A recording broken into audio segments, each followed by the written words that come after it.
evening, folks. This is the Total Movie Recall live stream, episode 8. How are we all doing? I've got two reoccurring guests with me today. Andy, you haven't been on in a couple of weeks, mate, on our live stream. How the hell are you, mate?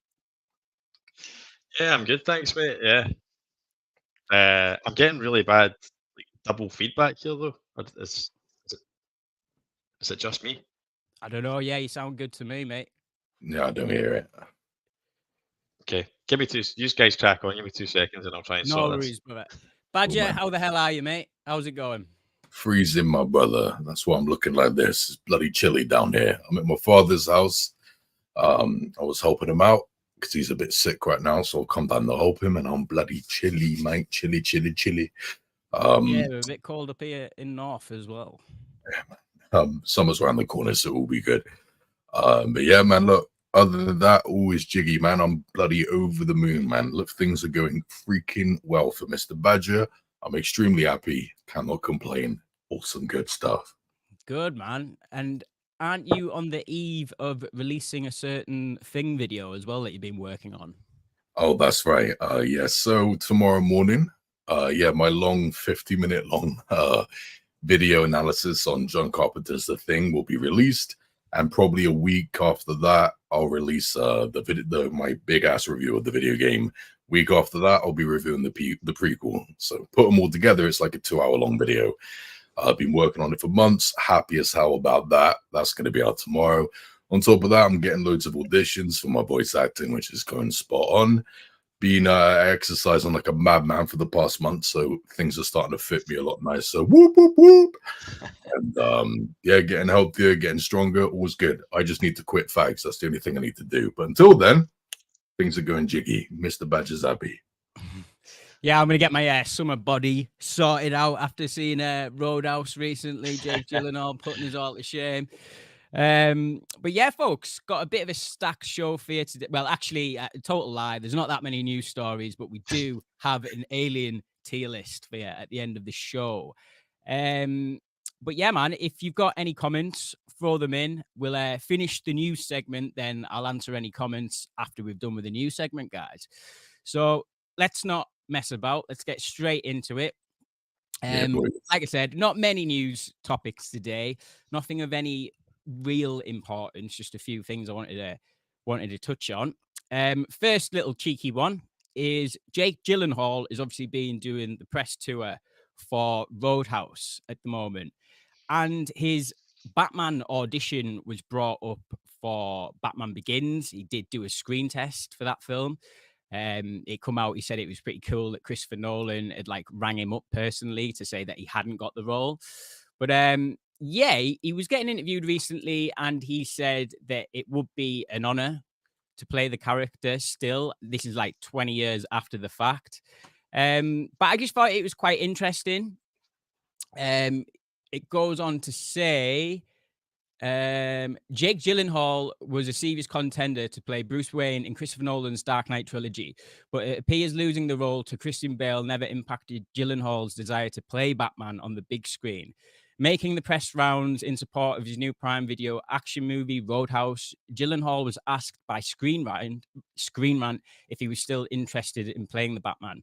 Oh man, that's a classic role. It's an honor. And he goes on to speak about other roles and stuff like that. But I just thought it was quite interesting. I just wanted to hear your guys' thoughts on possibly Jake Gyllenhaal playing Batman. Now, we obviously know that the DCU is ramping up with James Gunn, and he's got Andy Muschietti, who's directing The Brave and the Bold, which is the new Batman-orientated film for that universe. Could we see Jake Gyllenhaal in the role? For me personally, maybe. I'd have to be convinced a little bit. It's the voice that sort of I don't know whether I could see that voice under a cowl, but that's just me. He is an awesome actor, and Christian Bale, he changed his voice dramatically when he was under the cowl to the point where I think it's almost you go and watch it back now, and it's a bit I don't know whether this was the best choice in the world, but anyway, a lot of growling. But I've always disagreed with that. I've always liked his voice. I've never understood the hatred. never. I've always been the outsider on that regard there. Well, to be fair, Badger, he's doing something like pretty unique with his voice there. So coming from someone who is a voice actor, I imagine that does sort of tickle your taste buds. But mate, Jake Gyllenhaal as, you know, a potential new Batman contender, he's still interested in the role. I imagine there's a little bit in the back of his brain that's like, yeah, man, I wouldn't mind playing, you know, Bruce Wayne. I think it's like for most male actors out there who don't mind getting into the superhero genre, a role that they'd want to play. But Badger, Jake Gyllenhaal, Batman, can you see it? Yeah, I can. But then again, I don't think it's saying too much because I can picture pretty much almost anyone in the, you know, Jake Gyllenhaal's lane playing as him. Anyone in that caliber of actors, you know, name them, you know what I mean? Brad Cooper, I think that's his name, right? Bradley Cooper. Yeah, he wanted to do it, and he wanted to do it. I can easily imagine him. I can also imagine that guy who's playing as Jack Reacher currently playing as him. Pretty much anyone like in that lane, I really can imagine it. Yeah, I'm not too fussed about the whole voice thing. It's not that big of a deal to me. As I said, I really liked Christian Bale's interpretation of what he did. I could have played his Batman up, by the way, by our guy video. No, what I mean voicing. I don't mean me. Can you imagine me playing? Fuck that. Batman. Is that what you're getting in shape for, Badger? That's so that. Imagine that Batman getting out of breath after 2 punches. I don't think so. Now our guy Video Tasties did want to hire me to do a little fan audiobook, and he wanted me to do it, but I just didn't have the time for it. He wanted me to play as Batman. I was like, you know what, pretty dope. And I'm not gonna lie, I would have done something along the lines of Christian Bale's shit because I loved it. I loved Christian Bale's voice. So yeah, I would have done something like that. So if another actor comes along and does something, I'm not wearing hockey pads, something along those lines, I would have rated it. I'd rate it. So it's cool. My favorite interpretation of Batman definitely is the Batman. I'm still shocked by how much I got on board with that film. Not being a Batman fan myself, I'm just blown away by how much that was up my street. And what Robert Pattinson did with that blew me away. That whole whispering thing he did with his voice, I was like, this is it, man. And I owe that film a lot because I finally, after 30 years, discovered what it's like to be a fan of Batman. I'm no longer on the outside, babe. So something along those lines, we'll see. But if I'm honest with you, and I'll end it with this real quick, what I want to see far more in a Batman film is not an actor doing an amazing job of Batman. That's not my real focus. I just want a great film, mate. I just want another film that makes me go, God, yeah, I'm on board with Batman. Finally, I get it now. It's not just one film, it's multiple ones. Give me some of this. So we'll see, mate. We'll see. But Jake Gyllenhaal, why not? Yeah, man. Andy, Jake Gyllenhaal, Batman, can you see it? Is this a good choice? I can absolutely see it. I'm not going to labour on it too long. I don't have much to say about it. I think he looks the part. He's a good actor. I think for Batman, it's important to have a kind of the dark side. It's important that they can play him almost as an anti-hero. I suppose he is to an extent. So I think like Gyllenhaal's performance in like Nightcrawler, wasn't it? Yeah, Nightcrawler, and even going back to like Donnie Darko, he has that kind of like edginess. He can bring that edge, that slightly kind of tortured side to a character, which is important for somebody like Batman, who ultimately is slightly psychotic. At the end of the day, he's jumping about dressed as he's a billionaire jumping about dressed as a bat. So yeah, I think he's matured into it. I think like I appreciate why he was in the running back for the Dark Knight trilogy. Yeah, but I think he's probably aged nicely now that he's more of a contender for it now than he probably was 20 years ago. But I don't think the voice is a big issue. I think there's different ways to do it. You don't have to go. I think it's important to have that duality, like the way Kevin Conroy does it very subtly, with a kind of rhythm of speech, brings it down an octane and stuff. Bale went to extremes, like Badger had said. Pattinson does a kind of whispery thing. He basically says very little as Bruce Wayne, which then helps because you've nothing to compare it to. The way his film panned out, and he's got that kind of whispery, understated, which can be unsettling in another way. So I think there's different ways to do it. I don't think he has to have a Badger level voice, or it has to be an actor that can bring that gravity. I think but yeah, I quite like what Bill did as well. I think it was a slow thing. Like, I think it gets parodied to death, but it didn't happen instantly. No. I don't think it kind of happened over the years, and then people ran with it and made a lot of sketches and stuff. But yeah, no, I think Gyllenhaal is an obvious choice. I'd be quite happy with that. Yeah, man, definitely. Right, okay, guys. Next story I have today is we're getting into a little bit of Spider-Man news. So it is. I'm excited now. Spider-Man's my favorite superhero. I didn't know about this. Continue, please. I didn't know about this. All right, so I think this is all sort of speculation and rumors to start with, Badger. So don't get too excited here. But so it's been said that Tom Holland's Spider-Man is obviously owned by Marvel Disney, and they share the rights with Sony as well. I think Sony, considering their latest efforts with the likes of Madam Web, are wanting to get a financial success out of the Spider-Man IP. So it's been said that they're considering shooting in fall of this year. Now, I don't know whether it's, this is like a Sony push. I think Marvel, as in MCU Disney, want to step back a little bit and really focus on getting a story perfect and correct and right, not just rushing into it.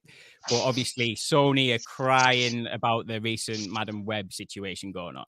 So I just wanted to know, because apparently they've got a couple of directors that they're looking at the moment. We've got Drew Goddard and we've got Justin Lin as well, which I thought was quite an interesting choice, if I'm being honest. Justin Lin, famous for the Fast and the Furious franchise and whatnot.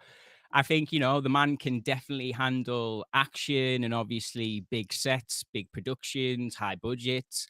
I wouldn't say no to Justin Lin. It ain't like a nobody name where they're just going out and hiring like a TV director because you can get them cheap and they're just going to boss them about, a bit like a committee run sort of film, which I tend to think a lot of MCU films of late are, which isn't a bad thing. It's made them the successful company is what they are. But yeah, man, we'll just take a quick look at this story here. It says, Sony hopes to wash the taste of Madam Web out of people's mouths with a new official Spider-Man film that has the strength of the MCU behind it.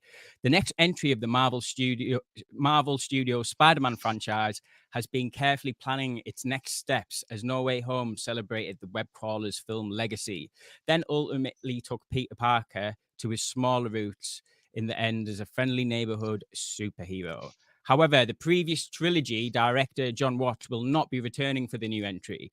So yeah, these are our two sort of directors in the running by what it looks like.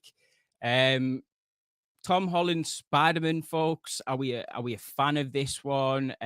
What do we think of Justin Lin as the directing choice for this film? Badger, we'll go to you first, mate. Just want to get your thoughts on this new news. Yeah, well, I don't know too much about these two directors, so I'm not really too fussed about whoever will be directing it. But what I will say is that, again, just like what we were talking about with the Batman, surprisingly, even though I'm not really into these big epic things, surprisingly, I was a real big fan of those Spider-Man films, mainly the first one and the recent one, No Way Home.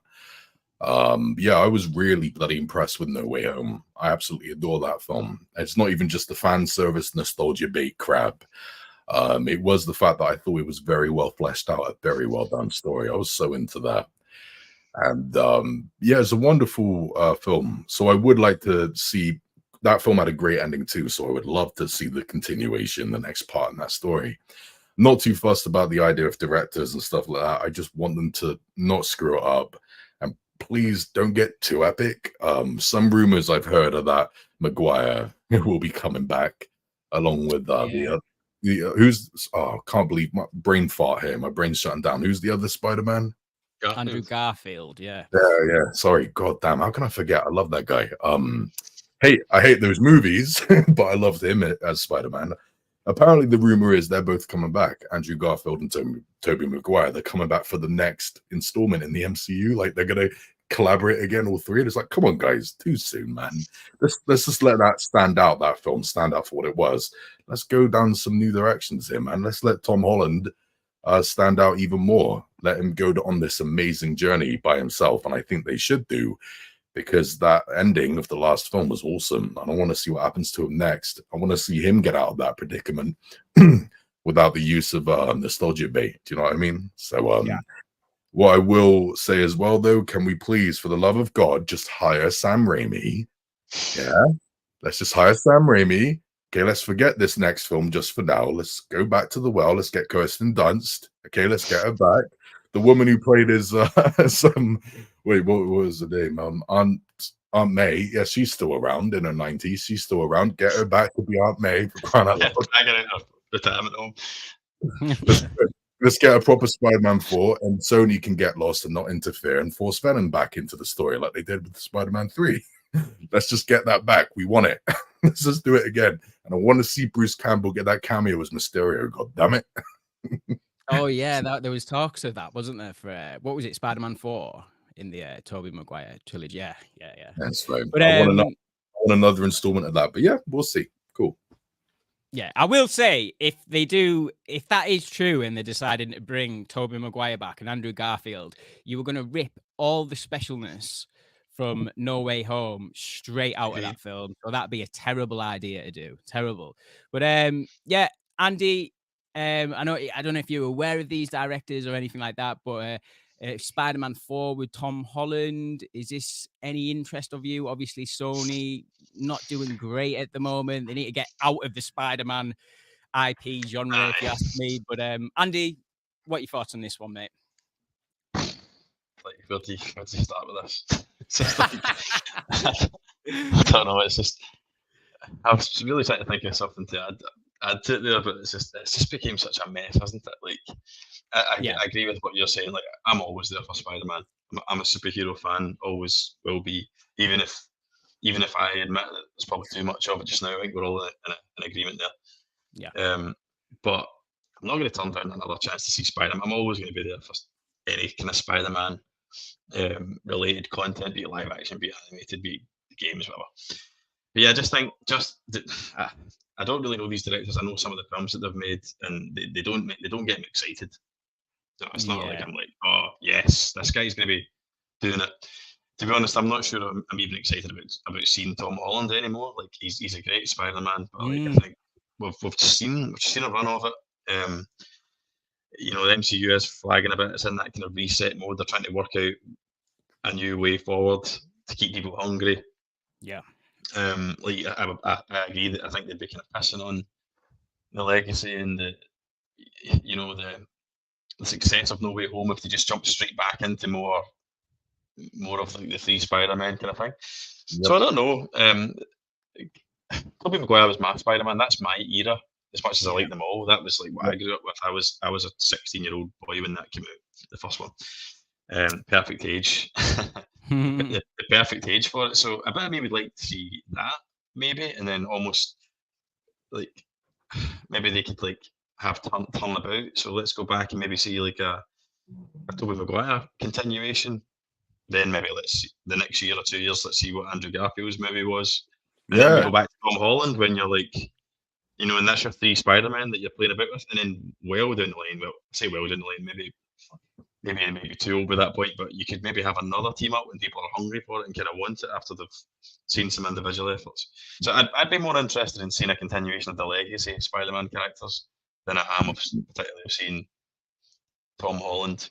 But I also agree with you, Ellis, that like Sony are making a complete mess of they're chasing the money. It's clear that they're chasing the money, and the fans and the quality of the content isn't front and center. It's just about recuperating money, and it looks as if, you know, the fact that Madam Web is quite embarrassingly bombed and became the butt of all the jokes. It's as though they're just desperately trying to find a way to kind of salvage themselves and recoup the money, if you ask me. So I think it's a bit of a poison chalice. If I was one of those directors, I wouldn't be. I know it's all down to money at the end of the day, but I'd be kind of thinking, maybe not.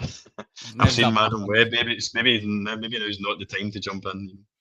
Yeah, because obviously, like with them films being so bad, they are leaving a stink on Spider-Man himself.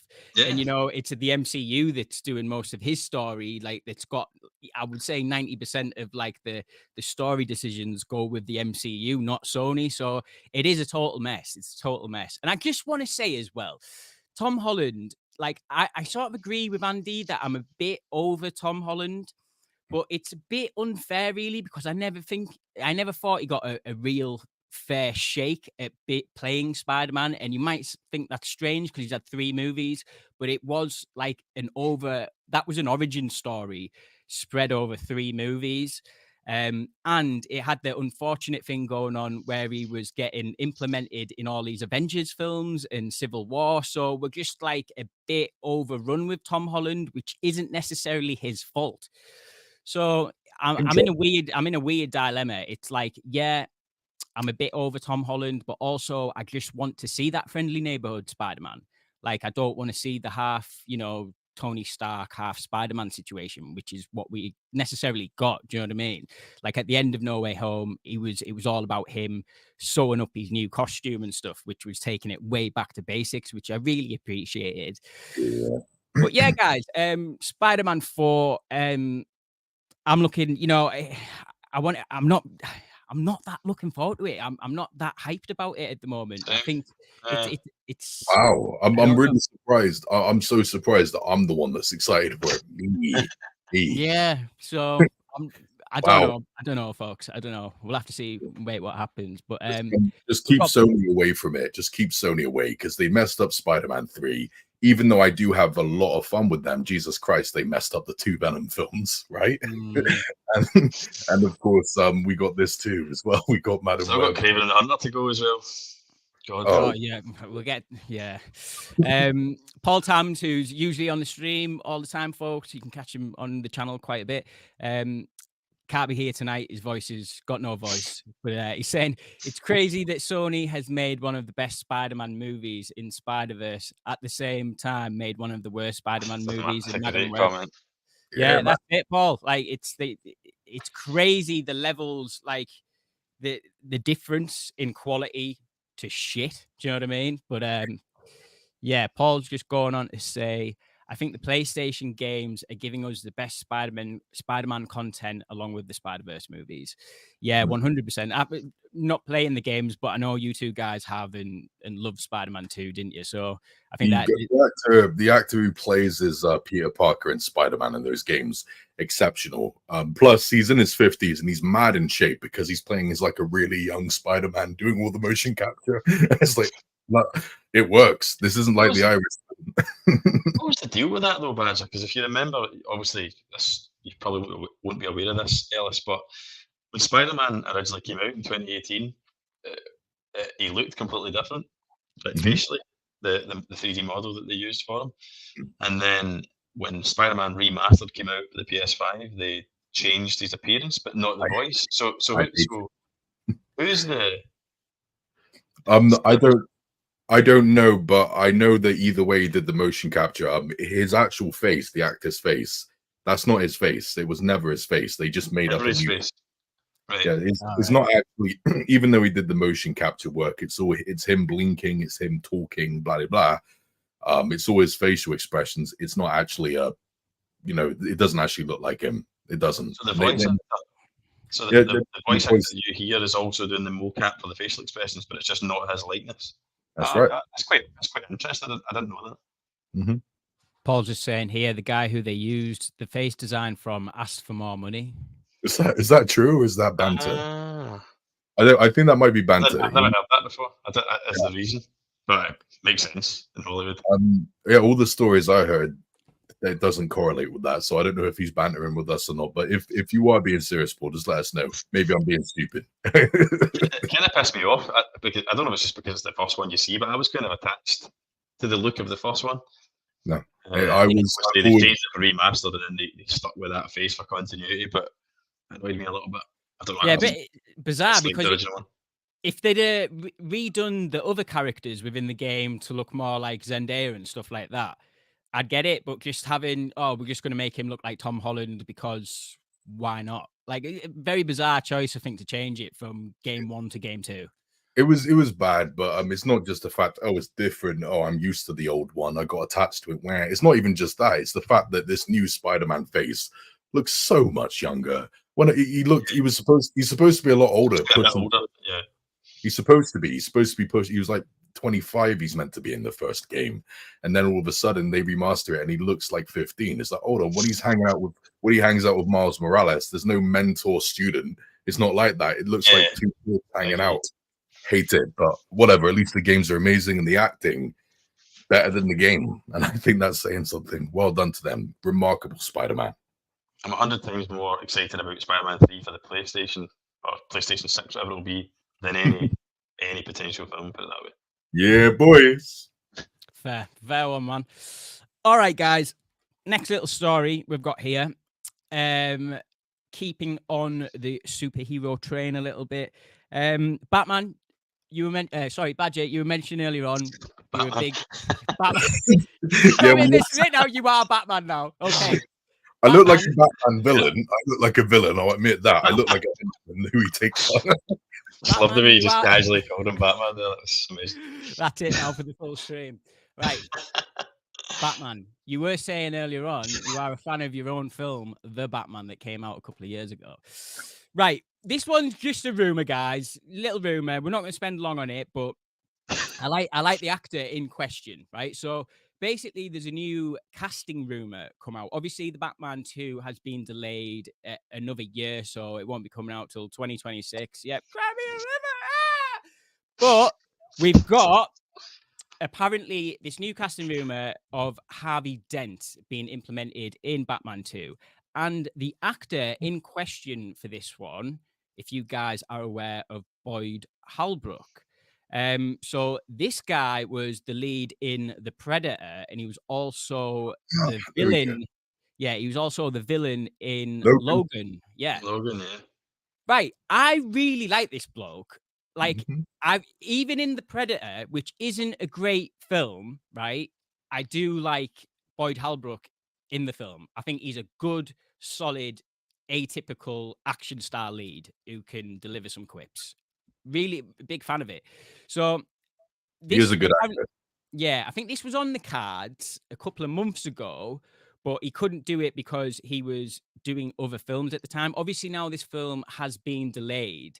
It says here, according to the new online rumor, Boyd Holbrook has been cast as Harvey Dent in the Batman Part 2. The rumor suggests that Holbrook was initially unavailable for the film due to his previous commitments to movies like James Mangold, A Complete Unknown, and Andrew Levitas' Last Meals. However, thanks to the Batman 2's delay, Holbrook's schedule has been freed up. So, just quick, I like this guy. Andy, I don't know if you're aware of him in Logan, and obviously he was in The Predator. I think this bloke would suit Harvey Dent. He sort of lines up in that age bracket with Robert Pattinson, whatnot. I think he's due a bit of a juicy big role, and I think this could be the one for him. Boyd Holbrook, Andy, thoughts on Harvey Dent? Do you reckon this bloke could probably play him? Yeah, I think he's just like 2020's answer to Aaron Eckhart, isn't he? Yeah, good shout, yeah. Yeah, it's similar kind of career as well. You know, you like different roles in movies, but like the guys that are on both actors that are on the fringe they've had a go at being leading men, but it's not really necessarily their fault that it never worked out. Maybe just picked their own projects. Like I think The Predator is probably the only movie that he's been the lead in. When he was kind of at the peak of his powers, you know, like he just came off. He's good in Narcos. Like I've watched the original Narcos, and then he was in Logan, and then he kind of graduated to that lead. And he probably thought The Predator was going to be his big break, but obviously it was a bit of a disaster. So he's not really appeared as a leading man since. And then he was in Indiana Jones again as a bit of a bit part. So he's maybe in danger of being cast as the kind of like second villain in a movie, which is exactly probably what the Harvey Dent character will be, I would imagine, in the Batman Part 2. So Yeah, I think he's good. He certainly kind of looks the part. Oh yeah. Very similar aesthetic to Aaron Eckhart, so I get it. 100%. I think what they could do here is to not have him have the change if they were going to have Harvey Dent in this film. Just have him as the district attorney through the entire film. Save that for later on. But Badger, you've obviously seen Boyd Holbrook in The Predator. What are your thoughts and feelings on this guy? I think you got my name wrong, motherfucker. Sorry, Batman. There's Paul in the chat as well saying no, Badger. Don't set him off. Yeah. So this is perfect casting. I will say I am a fan of this guy. He has been a lead in another film since The Predator called In the Shadow of the Moon. Very interesting. Yeah, it's a weird little time. Sorry? It's a Netflix original, I think, isn't it? That's right. Very interesting little. It's not amazing or anything, but it is an interesting little time traveling type film where he's playing as a detective trying to chase down this weirdo who keeps traveling through time. It's quite interesting. I liked it. He's good. Yeah, it's good. And yeah, he's a real talented guy. And I think absolutely this will be a great bloody. I think it's perfect casting. Actually, Jesus Christ, I think. That's a little bit too good, actually. I think, yeah, give me some of this. I want that. So please let it happen. That's wow. Yeah, that would be great. And it would be interesting to see. Yeah, we'll give it a go. I'm up for it. And yeah, real good actor. So we'll see what happens. Yeah, man, I'm a fan of this choice. 100%. 100%. All right, guys. Moving on. Next story. Got another casting rumor for a giant franchise IP. This one was announced last week, I think, but obviously we weren't here last week. Scarlett Jóhannsson is in talks to be the lead of the new Jurassic Park film coming out next year, believe it or not. So yeah, this one was reported last week. About this casting, it was reported about a month ago that David Leitch, who directed Atomic Blonde and Bullet Train and stuff, was attached to direct the new Jurassic Park film. He ended up vacating that role, and they got Gareth Edwards, who has just directed The Creator, that came out last year, which I think we all sort of enjoyed. I wanted to bring this up for Scarlett Jóhannsson, obviously. I haven't really got much to say on her being the lead in this role. I think, yeah, she can do it. Not really sure what the film's about. But my whole thing is, I just wanted to highlight Gareth Edwards, that, I was a little bit worried after The Creator because it made no money whatsoever. But luckily, it only cost 80 million to make, so it wasn't a major for a film that looked like 200 to 300 million in budget wise. Having that film not make loads of money, we're okay. We're still afloat here. So it was really good to see Gareth Edwards getting some more work here. And Jurassic Park, let's be fair, guys, he did a good job with Godzilla. He managed to make Godzilla pretty scary in that film that came out. Was it 2016 or something at this, or 2014? It might even be before that, 14. But yeah, I really like Gareth Edwards. Most of his films, I thought he'd done amazing in Rogue One. I think the key thing with Gareth Edwards is that he's so good at scale. So he makes things in movies look really big and sort of believable. That Halo jump in that first Godzilla movie is an awesome sequence where you've got the guys jumping out of the plane and they're going past Godzilla, but you can only see the side of him and stuff like that. It's big, it's epic. And if I'm being honest, folks, as far as Jurassic Park movies go, I like the first one, I like the second one, and the rest are all just meh to me. That's all I can say. So it'd be nice to see them reinvent this franchise a little bit, spice it up a little bit. We had Dominion that came out a couple of years ago that was god awful. Should have been called Jurassic Locust, not fucking Jurassic Park. It was just a bad film altogether. That they had the returning cast coming back, but that wasn't enough to save that one. But yeah, folks, new Jurassic Park film coming out next year. Sounds like they've got all this film sort of planned out already that Gareth Edwards is just the hired hand basically for this one. But Andy, we'll go to you first for this one, mate. Scarlett Jóhannsson, lead of the film, but I want to know what your feelings are about Gareth Edwards tackling Jurassic Park. I mean, if we absolutely have to have another Jurassic Park film, like then I suppose you've highlighted why he's a good choice. But I don't know, maybe I'm just in a bad mood with franchises tonight. But I feel like it feels like a big news story. And it's not, you don't make the news, Ellis, but it feels like everyone's just like I was scraping the barrel this week, folks. Franchise and an IP. Maybe I'm just getting burned out. But like, Scarlett Jóhannsson is a great actress. Cracking body of work behind her. She's kind of proud. She's one of these actresses that's not. She's been fortunate, a bit like Robert Downey Jr. of late, who's been able to thrive and have success as part of the MCU, which is kind of looked down upon by, certain directors and people within the movie industry. But she also has put in performances in like Marriage Story and stuff like that. Oh, very, very, very talented actress. So I kind of get it. They've had like mainly kind of male protagonists, shall we say, in the Jurassic Park films. I know you had Bryce Dallas Howard. Yeah. But really, it was the Chris Pratt show as far as like the kind of action lead. Whereas Scarlett Johansson's proved herself as the Black Widow, and she can kick some ass. She can carry that kind of. She can do that kind of protagonist role.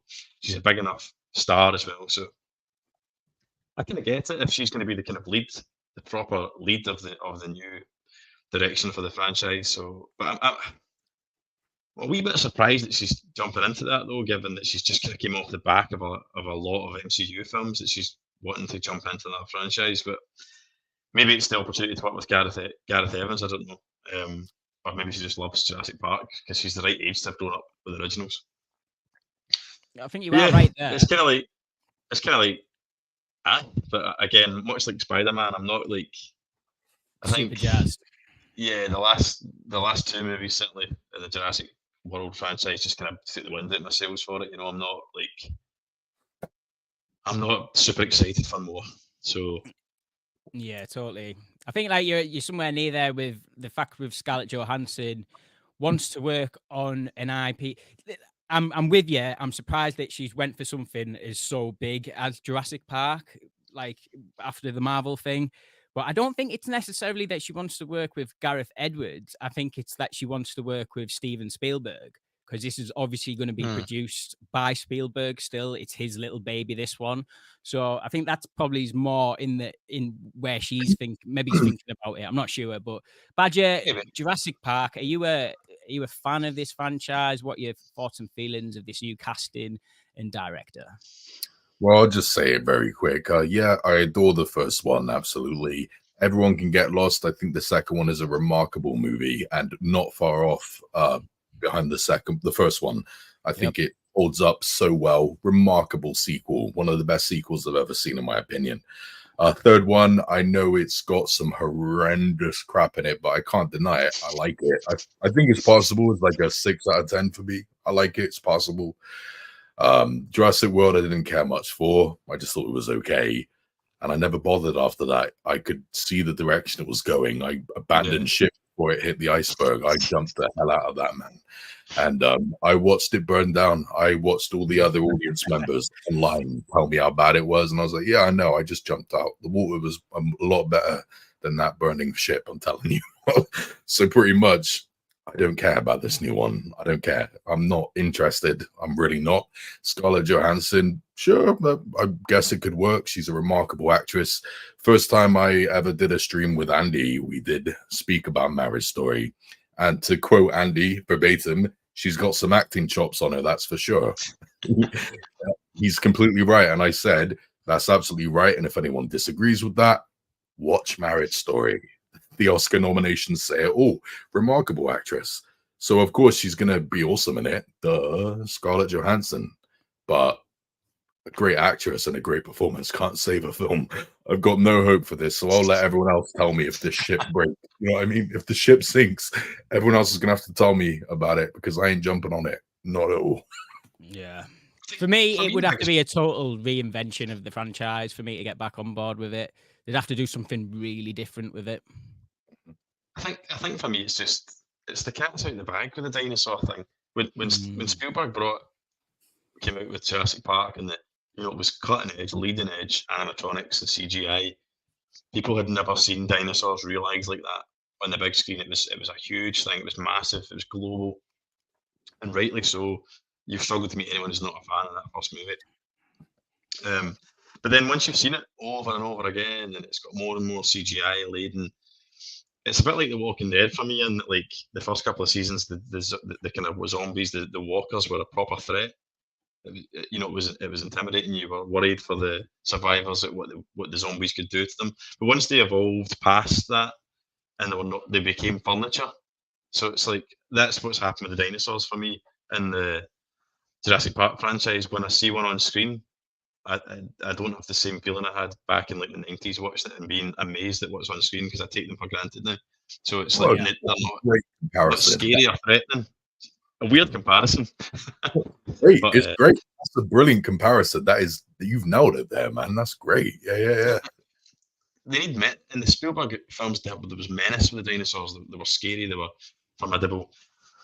But once you've seen one dinosaur and you've watched, and then you've seen the same dinosaurs in 6 movies, the peril's not there for the characters.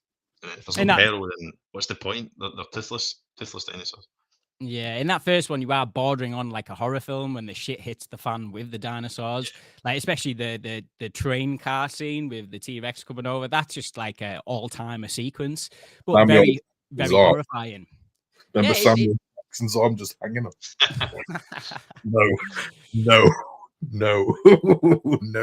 But yeah, when the raptors are stalking them, it's proper scary. When it takes out the it's awesome. Yeah, they're meant. Oh, you know what, guys? You guys set me off. I'm out of it. I'm watching that film. Enjoy the stream. You guys are getting me gassed. I want to watch that film. Right. Next story, folks. Andy, this one's for you. Right.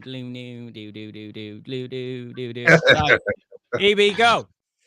Right. Last story of the night, guys. Aaron Taylor Johnson. What the hell are you doing, boy? Right. Okay. So the shit is sort of hitting the fan when it comes to Bond a little bit. I think we've all been prepared for this one slightly. I think Aaron Taylor Johnson has been in the running for this role for years. As soon as Craig was finishing up, I reckon they were looking at Aaron Taylor Johnson going, that's our boy there. And when Bullet Train come out, I reckon they were like, right, send this guy a bloody check in the mail. We'll get him signed up. So it all booted off last week. The rumors were high, like it came out that apparently he'd been offered the role for James Bond. Then he come out and was like, yeah, fuck that. I don't really want to do a franchise, if I'm being honest, when he's just about to be in Craven. So I'm just a bit like all over the place with this one, folks. And another aspect of this story that's come out recently that I'm not going to get into here that much, folks, is just, I think it's got something to do with a production company, with stuff in Gaza and stuff like that. So people are trying to boycott the film. Don't really want to get into that aspect of it here. Andy, I'll let you read into a bit more on that one by yourself. But yeah, there's a whole boycott thing coming out about it. But I just wanted to ask you, like, I love this choice. I think I've told Andy countless times that I think Aaron Taylor Johnson would be a great fit for it. It's not just me. I think it's a worldwide sort of thing. Like, this kid's got it, man. 100%. If he has got the dramatic chops, 100%. If you see Nowhere Boy playing John Lennon and stuff like that, he is awesome. Don't just immediately think of like Kick-Ass and all these major franchises that he's been in. So him coming out and saying that he doesn't want his path laid out for him in franchises. What are you talking about, Aaron Taylor Johnson? So I just want to get this quote up here because I thought it was like just insane. But like when he was asked about the role and stuff like that, I don't feel like I need to have a future drawn out for me. I feel like whatever's drawn out for me, I can fucking do better. Like, is he just being an asshole here, or is he being cocksure? That's a bold statement. what the hell are you doing, Aaron? Like, Jesus Christ. So, in my eyes, boys, this is like the biggest role that this country has to offer. And I think, like, what do you mean you're going to do better? What are you talking about? This is the role. This is the role. But anyway, sorry, guys. I just wanted to get this out here. Aaron Taylor-Johnson would be perfect for this. But I'm almost a bit like, bro, if you don't want it, don't have it. Jesus Christ. You crack on with your Craven film, brother. Do you know what I mean? But breathe. yeah, no, sorry. I'm not even the biggest Bond fan here, but Andy, we will absolutely go to you first about this one, mate. Just, I'm dying to know your thoughts and opinions. Have you seen all the hoo-ha in the last 2 weeks about Aaron Taylor-Johnson? Then he's coming out and saying, you know what? Nah, I can do better. What? Andy, what the hell do we think about this whole story? Right, well, yeah, so I'm a massive Bond fan. I probably undersell it on my channel and stuff like that, but huge Bond fan, massive influence on me, on my kind of you know, film lovers journey, if you like. That's what kind of got me in, and I was obsessed as a young kid. Shaped my taste and stuff. So anyway, so it's important to me, the Bond thing. Love it. The minute he's one of those kind of under the radar people that, like, when all the names are getting thrown about, Tom Hardy, Tom Hiddleston, Henry Cavill, all these names are getting thrown about. Nobody was talking about him. I wasn't talking about him. Nobody was talking about Aaron Taylor-Johnson. And then the minute it got pointed out, everybody was like, "Yeah, that's him." Like, the majority of people were like, "Why don't you think of this?" Like, great choice. I think it's because he's been in a surprising amount of franchises and stuff, but ones that haven't, you know, been massive or haven't, like, went on like MCU. He's been in the MCU, actually, come to think of it, but he's not, like, became a major player. So because he's been in so many, he's became a bit of a chameleon, a bit of a grey man. I think people forget. Certainly, I forgot. I think that's why he kind of came out of nowhere when, as a runner for this, which is what they want. They don't want someone who's too identifiable. Probably Kick-Ass is the one that sticks on him the most, I would think, and that's a while ago now. So. Yeah, but yeah, he was amazing in Bullet Train. I think he's got what it takes. I think for Bond, I've read a lot of the original books, and I think for Bond, he's a flawed individual. Ultimately, that's how he was written in the 50s. He's basically borderline alcoholic, sexist, all the rest of it, which isn't really appropriate anymore going forward. But ultimately, what you can take from that original is that this is a real person, flawed individual who was a cutthroat, secret operative intelligence officer who's going to have to be a grey character, someone that can lie, cheat, steal, to get what he needs out of assets and license to kill and all that, be cold-blooded killer when he needs to be. So it needs to be someone that's got that in them, got that kind of, like, what we talked about earlier with Gyllenhaal, that kind of, like, believable edge, that kind of slightly unhingedness, which I think a darkness to them, yeah, which I think he definitely has. But he's also got charm. It's important playing Bond that you can have a bit of charm and you can potentially deliver a one-liner, you know, and be believable as someone who can seduce people, you know. So I think it's a brilliant choice. I don't know what the hell he's playing at, though, with these comments. I don't know if he's got it. I don't know if he absolutely has it, and it's a bit of an in-joke with Barbara Broccoli and that. He's now just trying to massively throw people off and come out with crazy comments that he knows are going to send people like you, Ellis, like, going crazy on stream. Am I overreacting? And that's what they want. Maybe that's what they want. They want to build up the hysteria and have people going on YouTube and going crazy about it. But yeah, if that isn't the case, he's been a very silly boy, like, with these comments, because it's actually it's reminding me of the George Lazenby debacle, because he did the same. He played him once. He got a ridiculous once-in-a-lifetime opportunity. You know, not even a trained actor.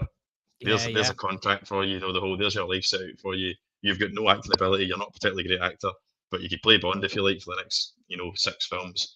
And he was like, "Nah, I can do better than that. Actually, I'm hoping to kind of branch out now and become a bit of a take over Hollywood." And obviously the Broccoli's and Saltzman and all that just made a few phone calls and said, "Yeah, this guy will never work again if that's all right with you." And that was it. So it's reminding me of that a bit. You know, that he's, like, as you said, Ellis, he's been offered one of the top jobs, not just in Britain and Hollywood. You know, like, you think about it. Totally. As a young guy like me who, grew up fantasizing, wanting to play Bond, wanting to be Bond, there's only been 6 people. Is that right? 6 people. 6 actors that have just been in the right place at the right time in their lives to have the absolute privilege and honour of carrying on this legacy. He's now in that position, and he's he's seriously flirting with it and not respecting it. If you ask me, I think there's something in it where, like, I think this has obviously got more clicks than if he'd have just came out and said, "Oh, I'd love to play the role." I think the usual everyone would, response. would just go skirt past it. But obviously, there's people like me who are screaming it. I'm not like the biggest Bond fan. I'm just so aware of the height and prestige of that role, as we all are. But Badger, what's your take on this one? Could you see Aaron Taylor-Johnson in the role, and what do you think about his comments after all the rumors came out? I'm trying to be careful now, because just then, Alice, you transformed into Mickey from Rocky. And that was insane. What are you talking about? What the fuck are you talking about, man? You're no good, bum. All right, Batman. You're no good, Jack. Aaron, you're no good. You just be bum. No, I'm not really too fussed about this. First of all, he is not going to be James Bond, not after these comments. Okay, it's not happening. They're going to get rid of him after we said all this, I'm quite sure. But yeah, he would be perfect for it. He is a great actor. It's been awesome for me seeing him rise up, because my introduction to him was in 2010 when I watched Nowhere Boy, where he played as John Lennon. Little independent film, and wonderful performance. And yeah, real talented. So I think he could nail this. I do. I think he could nail it. But with that being said, I'm just not too fussed about this, because I've seen how bad James Bond can get with some of the Daniel Craig films. Some of them blew my socks off how bad they were. Mainly the second one, Quantum of Solace. Couldn't believe it. That's a 2-hour-long movie, and I think it took me like 6 hours to finish it. I had to keep pausing it and taking breaks. It really was difficult. I still can't believe how bad that film was. Not even 2 hours. Hey? Yeah, that's it. I think it's like an hour and 40 or something. So if you're having to take pauses, that's bad. It was horrifying. I'm not kidding. That's literally one of the worst films I've ever seen in my life. That's 3 out of 10 is generous. I despise it. But the first one, Casino Royale, was remarkable. Coming from some guy who isn't this massive Bond fan, was raised with Bond quite a lot, but I just kind of grew up out of it. Not that it's childish. I'm not implying that. My taste changed. No, yeah. Just didn't really like it that much anymore. I mean, I respect it all, just not fully for me, but a lot of it I do enjoy. Casino Royale's like, God damn, like, this is it, man. What a wonderful new interpretation of James Bond, man. Wonderful stuff. Then I watched the second one. Holy God, let's skip past this. And then we get Skyfall. And I am blown away. I honestly think it's better than Casino Royale. That's the best Bond film I've ever seen. One of the best action films I've ever seen. One of the best sequels I've ever seen. What an outstanding piece of cinema that is. Just cannot get enough of that film. I wasn't a big fan of the one that came out after that. I thought that was pretty mediocre. And the last one, plenty of brilliance in it. But a lot of cack in it. Like, they messed up loads of it, namely the villain. Wow, yeah. I just thought so underwritten, so many flaws, even though there was a lot of brilliance in it. That forest fight scene, brilliant. When it's all misty, it's like, just give me some of that. Also a very clever ending for a James Bond movie, very different. Yeah. So regardless, I literally think the Daniel Craig films, half of it was incredibly bad, half of it was brilliant. 2.5 remarkable movies, 2.5 not so good ones. So I'm quite nervous. I am quite nervous what we're going to get next. I want it to be awesome, but I don't think it lies in the hands. The fate of the franchise doesn't lay in the hands of this guy. I guarantee you he's going to get fired for these comments. And but even if it doesn't work out, though, if that doesn't happen, I mean, and we do get him, give me some of that. Okay, I'm turning off my mic. Yeah, give me some of that. Right, guys, no worries, man. I think as far as Aaron Taylor-Johnson goes, he's the full package. Get him in this role. And I think, to be fair, I think if the Broccoli's have had him in mind for this long, these comments aren't even gonna deter them from still hiring him. I think personally, anyway. But right, guys, we'll get on to our last segment of the night, which is our tier list, as always. For this week, we're getting into the Alien franchise. Now, before we get into this tier list, I need to ask you boys, because it was like unofficial trailer week last week, and we got about 55 different trailers, all pretty good of quality. But I would say the best trailer that we got last week was by far Alien Romulus. Now, before we get into the tier list, I need to ask you both about the Romulus trailer. Andy, what were your thoughts on the new trailer, mate, by Fede Alvarez? Did you have a chance to see it? Yeah, what are your thoughts on the new trailer, man? Yeah, I did, and I really enjoyed it. I found it quite surprising. Very short. Yeah. It's obviously just a teaser, but I thought it was, pretty creepy, pretty intense trailer, very much in the vein of the original Alien movie. And then I actually went on to watch like an official interview with him, with Fede Alvarez. Yeah. That you can get on YouTube. I think it was about 25 minutes long. Yeah, I watched that one as well. Did you watch that one? Yeah, it was actually really good. Yeah, He talks about how, he kind of went back to basics with this one, and he thought, well, what's everyone's favourite Alien films? It's Alien and it's Aliens, and they're two very different films. But so with this one, he's basically trying to like combine the two. Yeah, and even the timeline is bang in between the two. So yeah, I think going back to his horror roots is good. He's an established someone who's taken a franchise before and kind of revisited it from from a much more gory, much more intense kind of horror angle with like is Evil Dead he did, yeah. Evil Dead, yeah. I just talking crap. Yeah, so, Evil Dead. It was, yeah, so I'm excited for it. Like I wasn't excited for it. I like Alien. I'm a casual Alien fan. I appreciate the massive impact it's had on the sci-fi genre and the huge kind of pop culture that it's spawned. But I'm someone who's very casual with it on the sidelines, to be honest. But that's got me excited. And I'm not a big horror fan, but that trailer definitely got me excited. Cool, man. Badger, did you have a chance to see the Romulus trailer? Yes, sir, I did, and it looked good.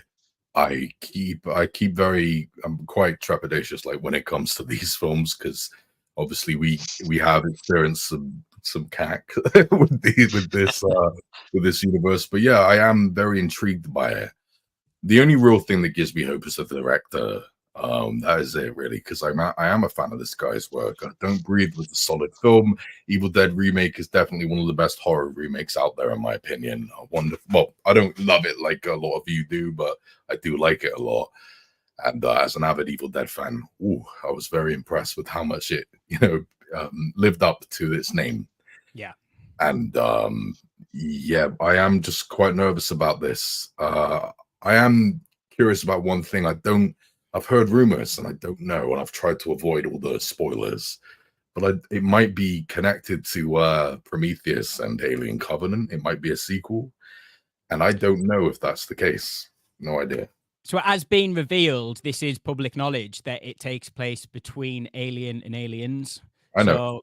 So, yeah, so I don't know how much of like a sequel to Prometheus and Covenant it could be. Do you know what I mean? Because they take place prior to that. But yeah, man, Fede Alvarez, I trust him, man. Like them two films, Don't Breathe, awesome. And Evil Dead is slowly but surely over like the last 10 years become like a much, not better film, but I've appreciated it more and more with each watch. It's a bit of a go-to horror film for me now.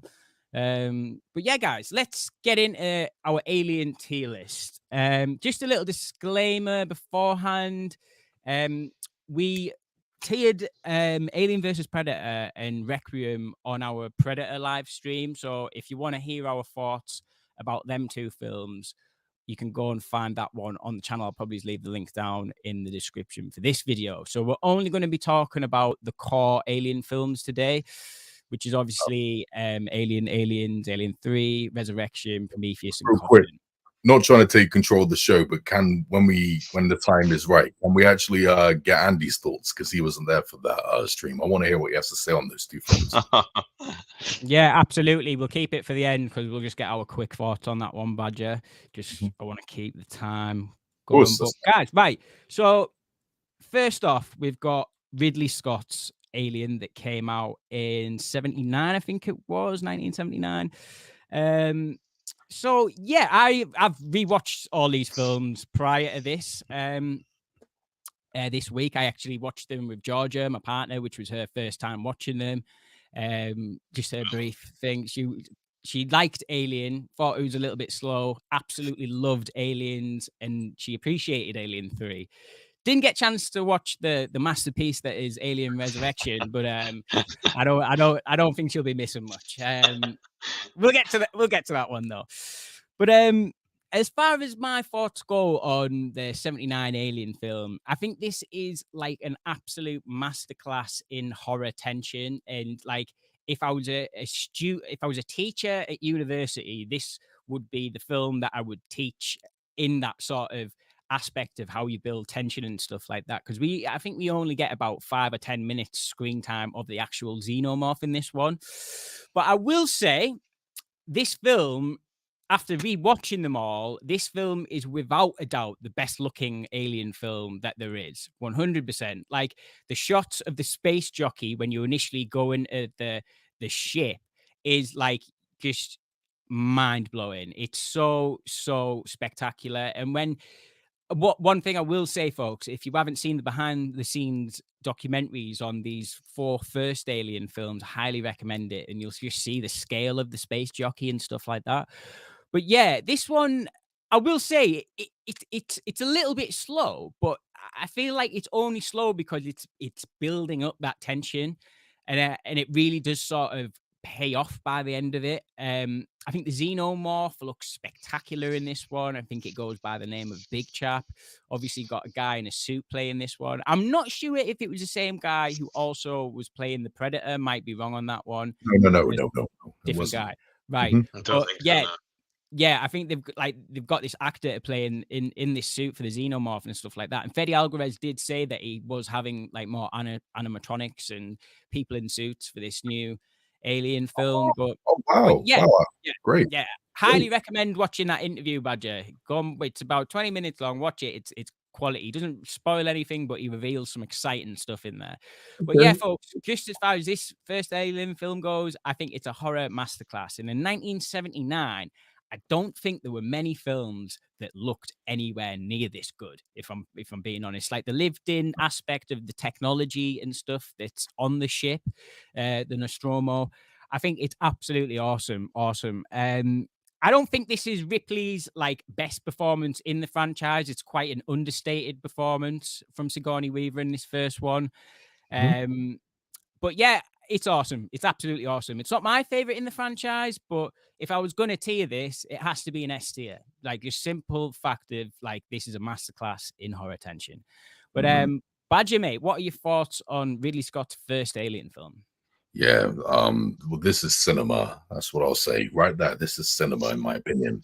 Shaped my taste in films. I've been watching the Alien films since I was way too young. I was about 7.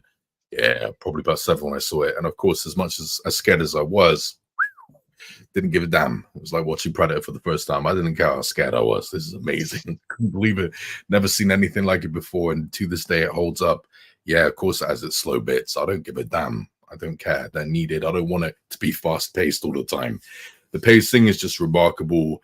The mythology, the ecosystem of the Xenomorphs and all that, some of the most intriguing things ever. The backstory with the space jockey, it's incredible. The theory of maybe the space jockey was carrying the alien eggs to attack a different alien species. It's like, oh, that's amazing. All these amazing forms of like fan theory and the story going on off screen that you don't know, that you're never directly told about. It's amazing. I also love the I can't believe my brain has fogged out on me again. What was the name of the Ash? There we go. The robot Ash. Yeah, when you discover that he's a robot, it's an incredible thing, because when you watch it for the first time, he doesn't look like a robot. It just looks like he's just a bit off here and there. But when you rewatch the film, you realize that's a bad robot analyzing coldly the situation. It's just so creepy. It gives me goosebumps. What a remarkable, stunning achievement in filmmaking. It still holds up. H.G. Geiger, his artwork, it's just incredible.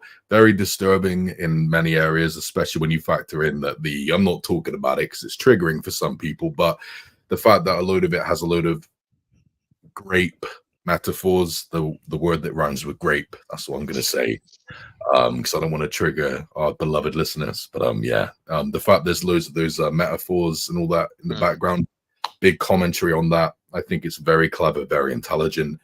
And it's one of the very few alien movies where I'm forgiving of the fact that the alien looks like a human.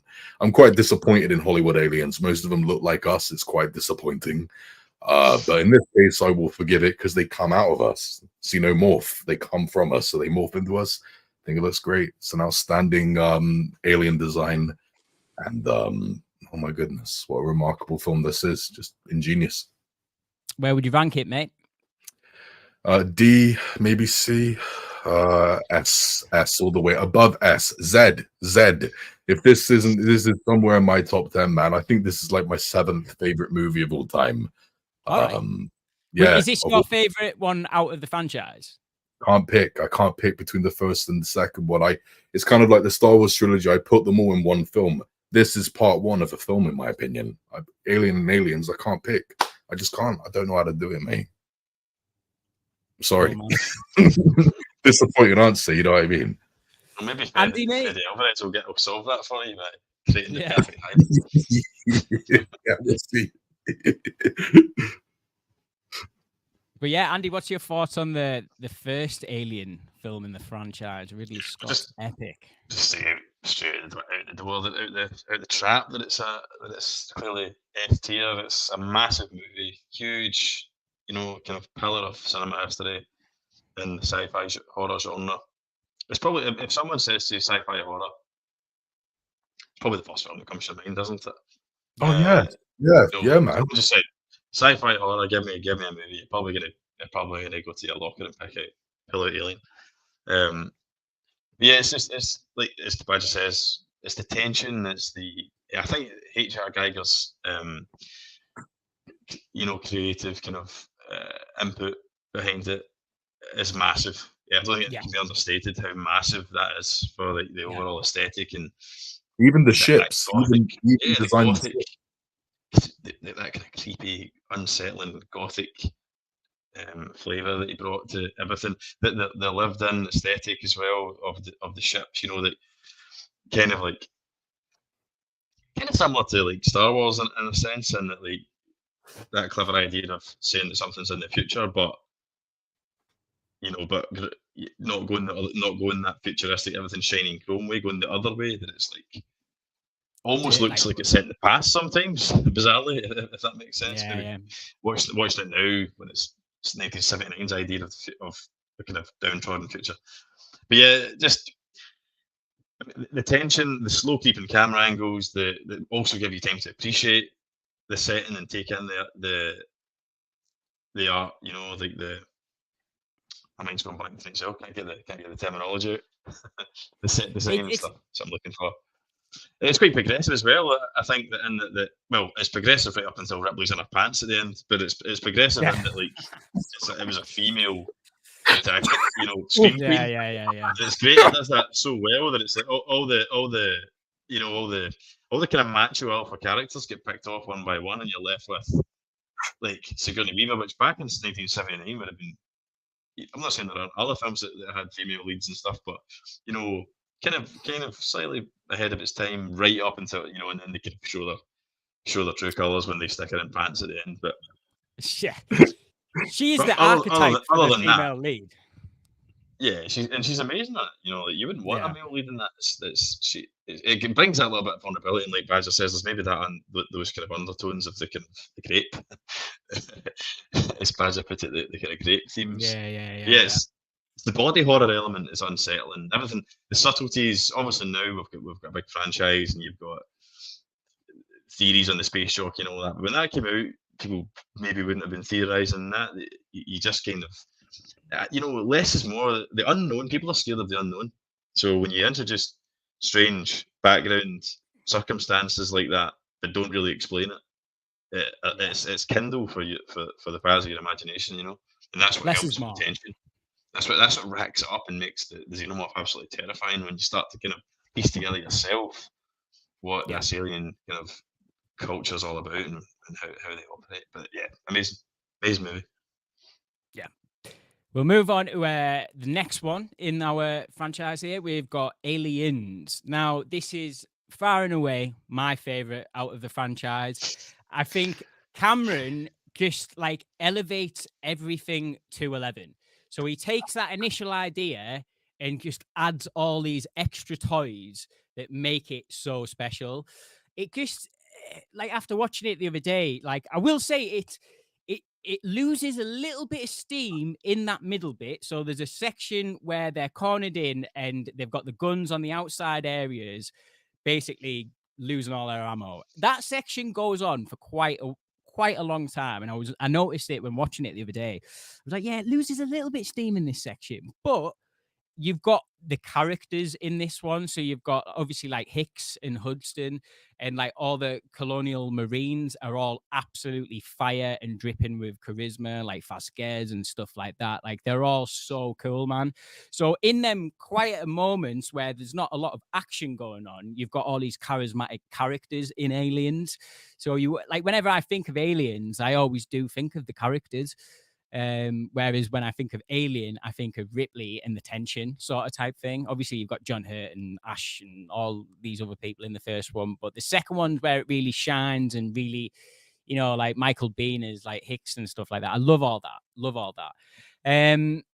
But yeah, this is absolutely phenomenal filmmaking, and especially the ambition to go that big at the end with the power loader and the Queen alien. Like, it's all being done legit. Like, there's no like CGI elements. Like, they're all like miniatures, models, like actual practical shit going on in front of you, and you can totally get that vibe from it. But yeah, I haven't got enough praise to say about Aliens. I think Cameron took the baton and just boom, he ran with it, and he just absolutely nailed every aspect of this franchise. This is S tier for me, definitely. Maybe it'll come in just after Alien, just because Alien had the initial idea in the get-go. But if I'm sitting down one night to watch an Aliens film, it is absolutely the second film in the franchise. Badger, I'll just get your thoughts and opinions on this one, mate. Obviously, I'm going to rank this one an S, but how about you, mate? Aliens.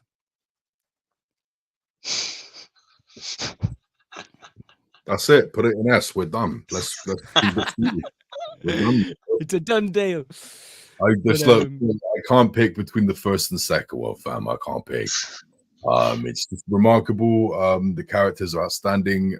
I love Hicks so much, man. The actor who plays as in Michael Biehn, one of my favorite actors of all time. He played as Carl Reese in the first Terminator, which is one of my favorite characters of all time. He's a remarkable actor. He did a great job here. I adore it. And Bishop as well. Yeah.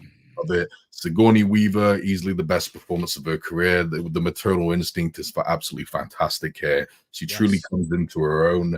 She gets a wonderful extra backstory with the director's cut, which explains why she ends up adopting kind of Newt. And I think it's just all absolutely beautiful. It's incredible how they expanded the mythology of the first one by talking about the alien queen and seeing the alien queen. Absolutely remarkable. One of the best third acts ever. I just can't pick between the first and second one. I can't. They're both my seventh favorite film of all time. They're both like right there together. They're the same film. I can't watch one without the other. That's it. And I'll say this incredibly quick as well. Bishop, spoilers as well for the end of the film. Bishop, when he gets, why did I say that? We've all seen Alien, but still, at the end of the film, what happens to him? What does the Queen do to him? At the end of which? Alien. Oh, at the end of, right. Yeah. Not only is that scene incredible when she puts the towel straight through him, but the Queen grabs him. The Queen takes Bishop. pun, chess pun. I love that. Oh my god. I love that. Love it. I love that. It's a chess joke. I love that. The queen takes bishop. I love that. I was like, I see what you did there, Cameron, you little nerdy bastard. I love it. I love it. Love it.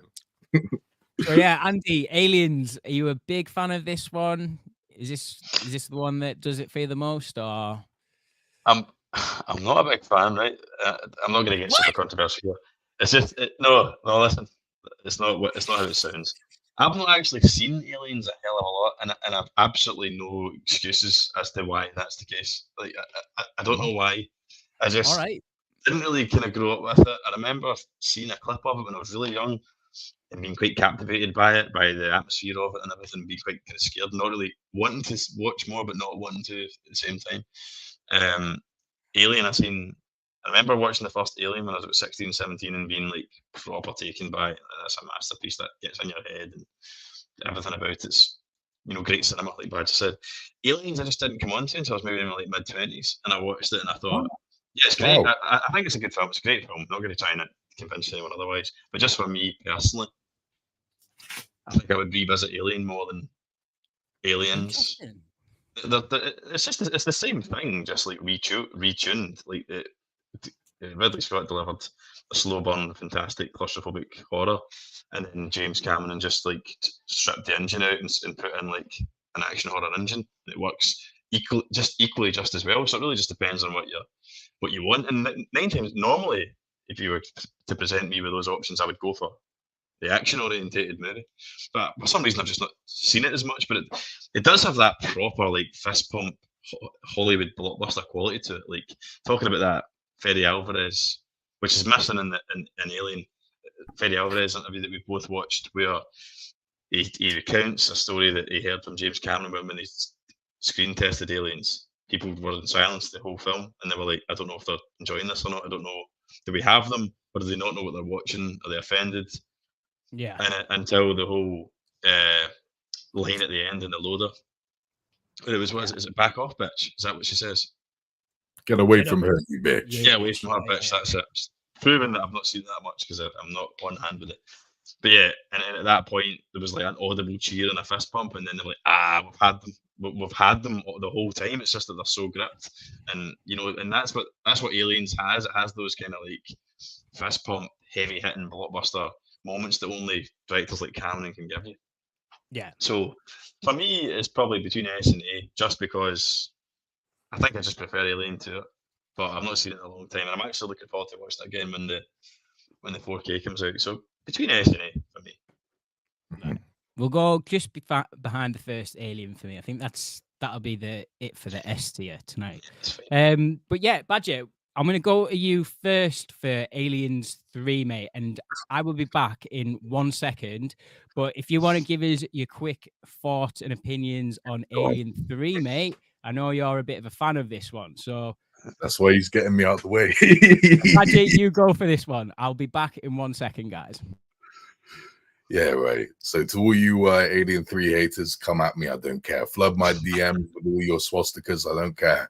I don't care. You lot are just gonna have to handle that someone's got a different opinion to you. Yeah, look, I think this is a fantastic sequel. I will extend the olive branch here, and I will admit it's incredibly disappointing in areas. I will completely admit this. Plenty of the characters who you loved from the first film, they just get killed off before the film even starts. Absolutely awful, and it has set a precedent for many complaints. If a character gets killed off before the film starts, they caught in Alien 3.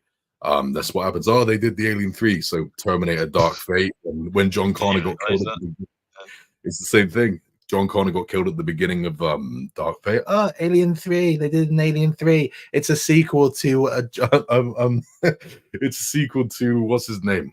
Again, brain fog. What's his name? The guy who directed Aliens and Terminator 1 and 2. I can't believe he's one of my favorite. James Cameron, brain fart happened again.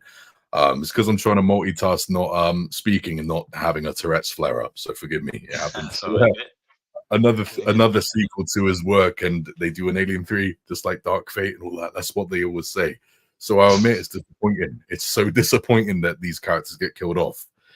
But I still think the story is fantastic. I love the fact they went from big and epic to small and grounded. One alien in a prison, and what the hell? And now you've got Sigourney Weaver, who was remarkable in this film, by the way, just exceptionally good in this film. Ripley is such a great character here, just how she has to manage herself amongst these men, and how her presence challenges their faith in God, because they've made an agreement with God to be celibate forever because they're grapists. Because they are, and now all of a sudden she appears, and it's like, hold on, what the hell, God, why are you doing this? And I love that how she challenges their beliefs and all that.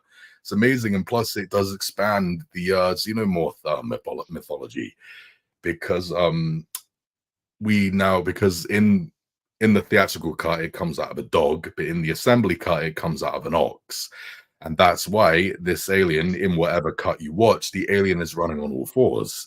It's running like a dog, or an ox. It's extra quick. It's adapted to the DNA of its host.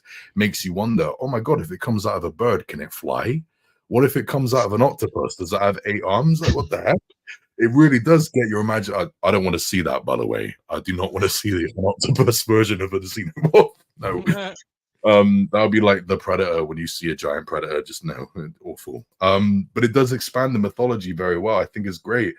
I love it. I think it's excellent. And I can't remember the actor's name. I've never remembered it. But the big black guy in it with the glasses. Yeah, he's great. Oh, God damn, it's amazing. It's just amazing. This performance, the speech he gives, man. Do you want it on your fucking knees? Begging. I ain't much for begging. I was like, oh my God, he's just getting me pumped. I love the music. I love the atmosphere. And considering that it was such a freaking train wreck to make, it was made. It was being shot before they even finished the script. It had multiple rewrites. Poor David Fincher was, as he put it, ritualistically sodomized by the company. As he that's what he said. It's what he said. And considering all that, you know what? I really do think it turned out pretty goddamn well. I know it's an unnecessary sequel. It doesn't do too much, and it just kills off characters you love. I know it's problematic, but I think it's so freaking well done. The only thing I would change about it is that I wish Hicks and Newt were there all the time. Having a little girl there with Hicks, the father figure, trying to figure out how to protect his missus, you know what I mean, and the little girl would have been exceptional. And I'm absolutely in love with Alien 3. I am not in a rush for it to get retconned, but I do still want that that new sequel that was going to get made by the director of Neil Blomkamp. There we go. It's my Tourette's, guys. It's really screwing me up tonight. Sorry. Pretty much. Right. Thank you, man. Thank you. I wanted that sequel where he was going to do a direct sequel to Aliens and retconned Alien 3. I wanted to see it. At the same time, I'm not in a rush to see this one get deleted because I freaking love it. It's nowhere near, by the way, of course, nowhere near as good as the first two. Oh no. And I understand why it was disappointing. But and I'm disappointed in it too. I always will be. But there's a lot more that it does right than wrong. I hope future sequels learn from this. Don't do the mistakes this film did. Don't kill off your characters before they're on screen. But well done to it. I think it, considering it had an impossible task, being a sequel to those two masterpieces, and it was a production hell. God damn, it shouldn't have turned out as awesome as it did. For me, I'd put this at A. Yeah, definitely an A. If I was to rate it out of 10, I'd say it's like an 8, maybe an 8.5 for me. Interesting. I'm going to turn off the mic. For me, this is like very low down on the list for me as far as Alien 3 goes. To be fair, I agree with most of what like Badger was just saying there. But when it comes to Alien 3, which what I'm about to say, you're going to be like, what the hell are you talking about? Like, they're all dark and depressing. This one is so bleak. It is so bleak. And it opens up bleak. Like when me and my girlfriend were watching it, she was like, what? Hicks and Newt are dead? I went, yes. Yep. That's like the first 5 minutes of it. So you're already on a downer. Then when you get to this planet, which almost looks like Redcar, like in the northeast of England, like all these industrial like plants and oil mines, it looks good and it looks different for Alien. What that? Where in England? Please tell me so I can avoid it. I don't want to go anywhere with this. Looks like this. We got a red it's like the seaside beach area, but then it's got all these industrial like oil and mining things. It looks a bit like the warehouse in RoboCop where Murphy dies. But like anyway, yeah, like the steel mill sort of thing. There we go, Andy. Yeah, that's the one. But yeah, so yeah, you're right. Horrible. But it looks beautiful, but it just is so depressing, and the film never it never claws its way out of the depressing, bleak vibe, like right up until the end, where like you got Sigourney Weaver, and like I will agree with Badger. I think her performance in this film is amazing, especially the fact that she's dealing with a bunch of prisoners and stuff like that. Like that's also a factor that I don't like about the film, the prisoner aspect of it. Like I understand within context of the film that it's a good idea, but they just because they all look visually quite similar. Like I lose track a little bit sometimes, apart from the one gentleman who we've already talked about, who is amazing in the film. He keeps all like his prisoners sort of like in check and on a good path sort of type thing. But then you've got Charles Dance's character, who, if you ask me now, I only watched it a couple of days ago and I did watch the assembly cut, but I still couldn't tell you much about Charles Dance's character because his motivations in the film seem so cross-wired. I never know, like, I don't. It's possibly a good thing with his performance, but I never know if his intentions are right. Do you know what I mean? Like, if he's morally a good character, which you. Oh wow. I feel like because obviously there's like they have a relationship, him and Ripley, but then you get to the scene just before he dies, and it looks like he's about to inject her with like a shit ton of morphine or whatever it is. I don't know. It's just a bit fucking weird in that little, you know, like in the hospital bit where he does ask her permission. He does ask. He does. He 100% does. Yeah, but it was always just I don't know. Something was a little bit off in that scene for me. But yeah, guys, like Alien 3 for me is like one of my least favorites. It's not one I go back to, but I will say, as far like it's not a bad film by any stretch of the imagination. And like Badger was saying, with the production hell that it did go through, like Fincher done a pretty good job at making this a coherent story from start to finish, even with all the hell in the background. Like Georgia, my partner, she had no idea about any of the hell that's went on behind the scenes, but I can't wait to show her the behind the scenes documentary. She was shocked that this was Fincher, to be fair, but I was like, yeah, this is like pretty right early on in his career. But yeah, Andy, Alien 3, have you got any thoughts on this one, mate, at all? I don't really feel qualified, to be honest, to talk about Alien 3 or the next one. To be that's fine, mate. Not that I'm just copping out. I've seen both movies, but I haven't seen. I've seen Alien 3 once right through, and I've seen it maybe. I caught parts of it on the TV a couple of times, and it's probably the one I'm most interested in checking out again, sitting down properly and watching, because I don't think I've seen the assembly cut. I now have it on Blu-ray actually, so I would quite like to just sit and watch it again and properly kind of take it in. But I remember enjoying it, but a lot of what you said as well, Ellis, it just kind of like, it just feels a massive step down compared to the highs of like Aliens, you know, and Aliens is a very kinetic movie, shall we say, for the most part. Yeah. And it's epic. It's got those fist pump moments that we just discussed. And this is like this kind of low key, almost like a stage play. Like it feels like, I can imagine this taking place on stage, you know, just remove the Xenomorph from it, and it would have been an interesting story in its own right. This woman landing on a colony full of prisoners, you know, and the whole. Never heard that. I've never heard that, and that is a goddamn good point. I've never heard anyone make that point. That is goddamn interesting, man. I agree. So I think it's just listening to you there, and you kind of reminded me of what it's about and the themes, you know, and they're all kind of cons, and they've all been bad to women in the past, and then, you know, they've been tempted. There are those kind of like God connotations and religious connotations there, which make it interesting in its own way. But it's almost like the Xenomorph gets in the way of the film, like as if like someone's had an idea for this and they went, "Did we just call it Alien and just make it Alien 3 and slip a Xenomorph in there?" And then it kind of gets in the way a wee bit, like because it, and then it's got the impossible task of following up two absolutely phenomenal movies. Now, it wouldn't have mattered who took it on. Yeah. I don't think that anyone could go 3 for 3, because where do you go? Where do you really go? He's made a bold choice in going for a kind of low key drama and something that's more in the same vein as the original. So, I mean, David Fincher's more than proved himself with his catalogue thereafter. And I didn't know that it went through so much production hell, so that's got me interested as well, because I'm pretty sure that'll be on my Blu-ray, perhaps. Maybe. Oh, Yeah, it will be. making Yeah, up. yeah, yeah. First, So now I really want to watch that now. Sorry. Yeah. I'm saying it real quick. First of all, I find it ironic that Andy knows the least about this film, but he made the most interesting points when he was talking about it. That's goddamn interesting. I like that. And the next thing I'll say, because I'm gonna make Andy laugh here, I made Ellis almost faint when I told him this. No, the production, it's a lot worse than you think it was, Andy. The production was insanely stupid, so irresponsible. They make Sony look good. Do you know what I mean? How much the company messed up. But at one point in one of the original cuts, like one of the original ideas, so shockingly bad. I cannot believe a 5-year-old didn't come up with this. There was a scene in one of the original ideas where thousands of xenomorphs all stack up on top of each other and they start running around like a giant xenomorph attacking the planet. Oh my god! You remember Like that, Ellis? Transformers. Yeah. You know what? Awesome. You know what Like, reminds me of? You know, the Power blood. Power Rangers.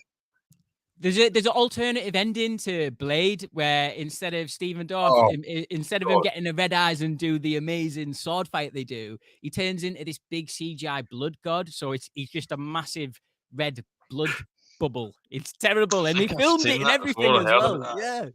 Yeah, I've seen it. That's obviously terrible. Thank God they didn't. Thank God that didn't happen. Jesus, But no, I that would think have this changed is. the ball in that game. I think this is worse than that. I think that idea of thousands of xenomorphs stacking up on top of each other like a Power Ranger. Like, how did a 5-year-old not come up with that? That is Awful. baffling to me. Like, wow. So yeah, Andy, you're in for a treat. Great documentary behind the scenes there on your Blu-ray. I own it myself. I can stand up and say, check it out. You're in for a treat, my friend. Yeah, it's shocking how much they screwed up, mate. It really is. Wow. Right, Badger, I'm going to let you have this one. I'm going to put it in A. Because Yeah, sure. Why not? now it's my turn to defend a shit movie. Right. Wait, where are you No, putting? I put the wrong one in there. Sorry. Right. Let's have a little chinwag about Alien Resurrection. Right. For some reason, people hate this film, and I don't understand why. I do not understand the logic in this one. For me, one thing about the first 4 Alien films, right? You got the first one, very isolated. Second one, you've got the Marines. Third one, you've got the prisoners. And this fourth one, you've got bounty hunters. I love it, man. This one more like sort of like falls in line with Aliens. No, it's not directed by James Cameron, so it's not on that level whatsoever. I'm not trying to say that, guys. I'm just saying this one is pretty fun for what it is, and Ripley gets to be a little bit, you know, we see a new side of Ripley in this one, definitely for sure. Like, she's a clone in this one, half xenomorph in this film. Like, it's very bizarre, very weird. I think it's directed by like this French director. I haven't got his name right, but the film sort of reminds me, especially with like the aesthetics and the way it looks, what people are wearing and stuff, like The Fifth Element, very like over the top sort of science fiction where like the clothes and stuff, like they look like the clothes from Fifth Element. It's got a very like lived in, as they all do, but this one's particularly grimy. And then you've got the likes of Ron Perlman, who's just like awesome in the film. Do you know what I mean? Like, he's got a great dynamic. He's one of the bounty hunters. You've got Michael Wincott with that amazing voice that he has, like obviously played, I think it was Top Dollar in The Crow around the same time. But yeah, man, I love this one. It just gets so weird by the end of it when you introduce the newborn. I think it puts a lot of people off. Like, the newborn, the design of it, it's so crazy. I was watching it this morning when I got back in from work, right?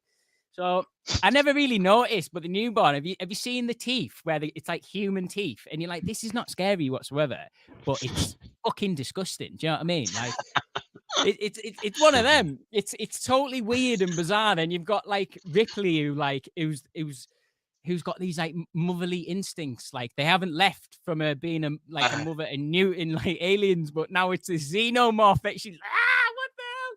It's crazy, guys. It's crazy. But at the end of the day, it's a lot of fun. And you got I think it's Brad Dourif in it, who was in like Lord of the Rings and stuff like that. He's like one of the scientists at the start, and the way his relationship that he has with the xenomorphs and stuff like that, very weird. Like, I think for the fourth film in the franchise, they were like, right, guys, we've exhausted all aspects of this franchise. Let's just get super freaky and weird, man.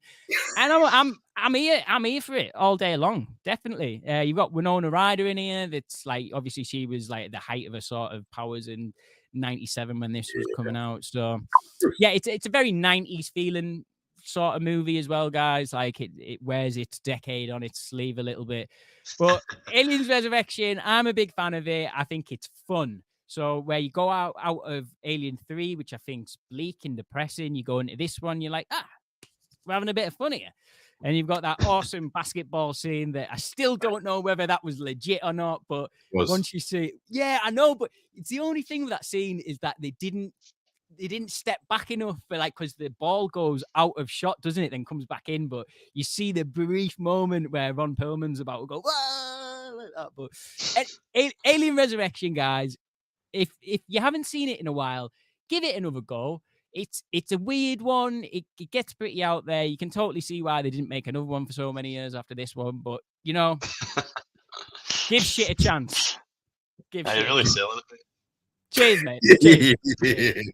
But I gave Badger the A on Alien 3 because this one for me is a B on here. I know people are dying to put it in C and D, but it ain't fucking happening, folks.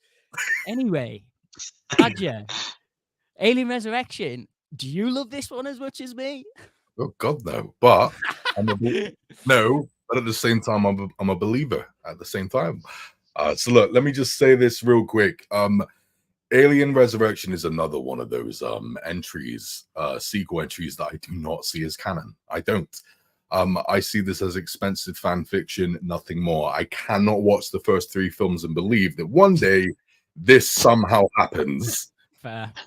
I just can't. I don't understand how the hell they cloned Ripley. How the hell did they find her DNA like in the lava and all that crap?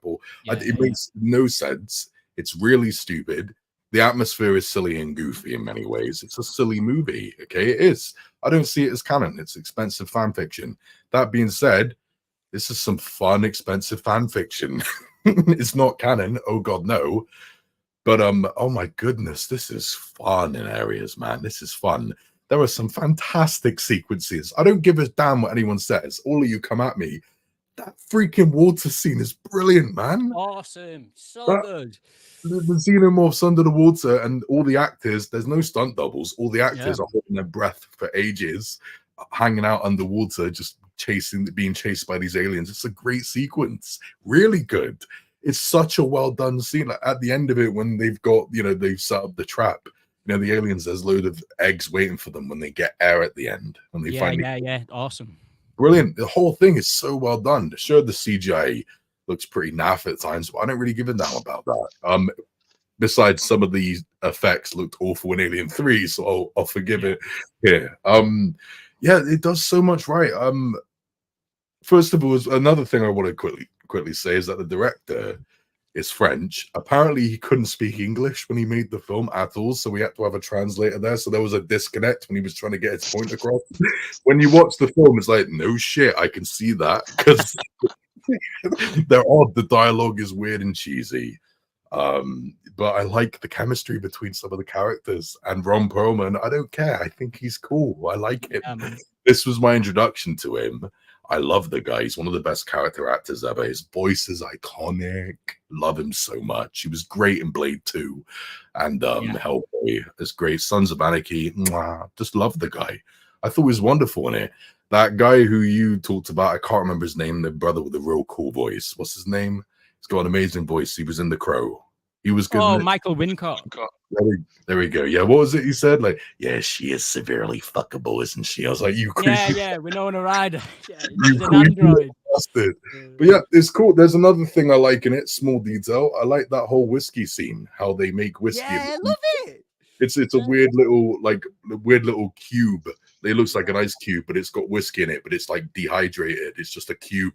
Then they laser it and turns into a liquid, and then they drink from it. I was like, cool idea. Little details like that. I expect to see that in Blade Runner, for crying out loud. This is cool. I like these little things. It's got some good moments. Now, I do not like the newborn all that much. I respect the effort it took to make it. It looks goddamn impressive. Like, it's actually real. It's practical. But that nose and everything, dude, it just looked like it. To me, it looked like someone gave birth to Michael Jackson again. I just didn't like it. What the heck is this, man? It looked like Michael Jackson if he went sunbathing. And I was like, what is this, fam? Like, you can't do this to me. I don't like it. I really don't like it much at all. But it's fun. It's mediocre, trashy fun. Oh my goodness, I'm never bored watching this film. I wouldn't go as far to say it's a good film, but I don't laugh at it. I laugh with it. I think it's goddamn fun. I just wish it wasn't the last time we saw Sigourney Weaver physically playing as Ripley. I wish that wasn't the last time. I wish we got to see it again in a better film. Thankfully, it's not the last time she played as her. She also played as her in the Alien game, Alien Isolation. Remarkable video game, terrifying. I was happy to see her voice in that. But yeah, the last time we saw her play as that was this stupid ass clone. Oh no. Whatever. Either way, it's good. And the basketball scene, there is a behind the scenes showing it. It was real. When she did the backwards shot, she tried it just once. Nothing but net. Went straight in. Amazing. Yeah, fun film, man. Fun. But for me, yes, see, I've got to be realistic. I've got to go see. Out of 10, I'd say it's 5, maybe 5.5. But so fun. So fun. Right, Andy, Alien Resurrection. Can you remember much about this one? I can't remember a thing about it. Other than I remember two things. I remember that there's an underwater sequence, which tells me that it must have been quite good, because if it's the only thing that I vaguely remember.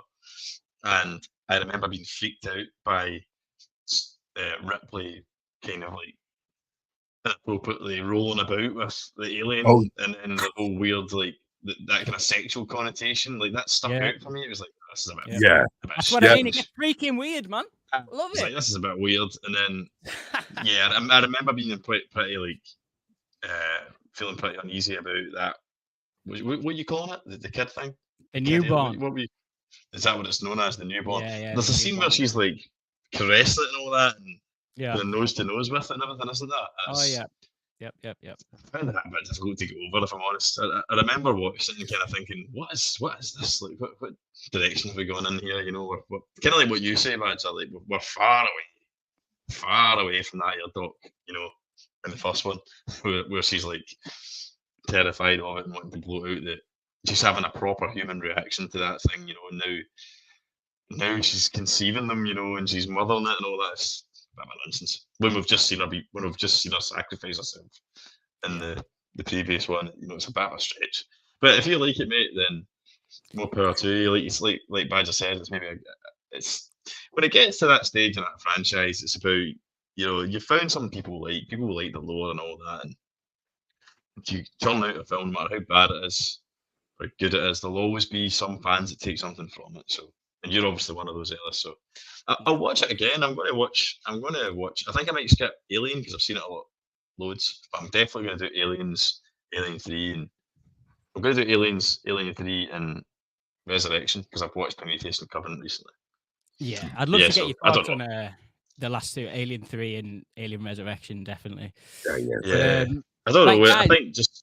C probably, yeah. Same with Badger. Like I remember not being massively offended, but not thinking it was anything memorable. Right, I'll go C for that one. Right, guys, I am run out of time right now. I need to go because my work shift starts in 10 minutes. Let's be quick then. We're just gonna I'm gonna go both Prometheus and Alien Covenant. Prometheus, just really quick thoughts on these two guys. But Prometheus, for me, I really enjoy it. It's like own self-contained story. I love the score. I love the new technology that's in it, even though it doesn't make sense because it's pre-Alien, but it looks far newer. Mm-hmm. I really love it.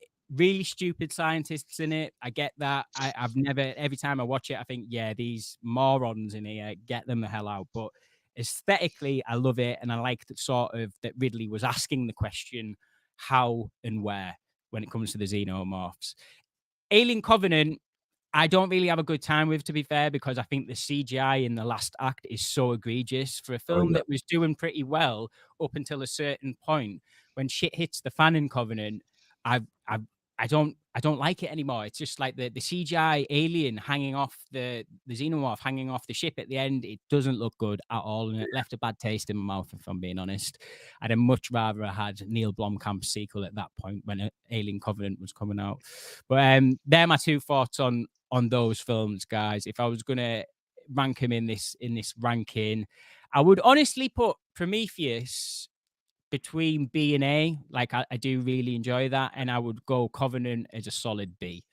But yeah, Badger, quick thoughts on these two, mate. Quick thoughts. So yeah, look, this was one of the most anticipated films I'd ever seen. Like I couldn't wait to see it. Saw it, and unlike most people, I actually loved it. And I'm not really its audience because it's too big and epic. As you said, it's set before Alien. Yeah, it looks far newer. It's very strange, very peculiar, but at the same time, how it went away from Alien, just set in the universe and then tried something new, big and epic and all that with these big grand ideas. I liked it. Sure, some of the characters were sucky, but I still wanted to get to know them more. I liked them. David is a great character and was in the second one as well. And very interesting. The biggest problem I got with it was what it did with the space jockeys.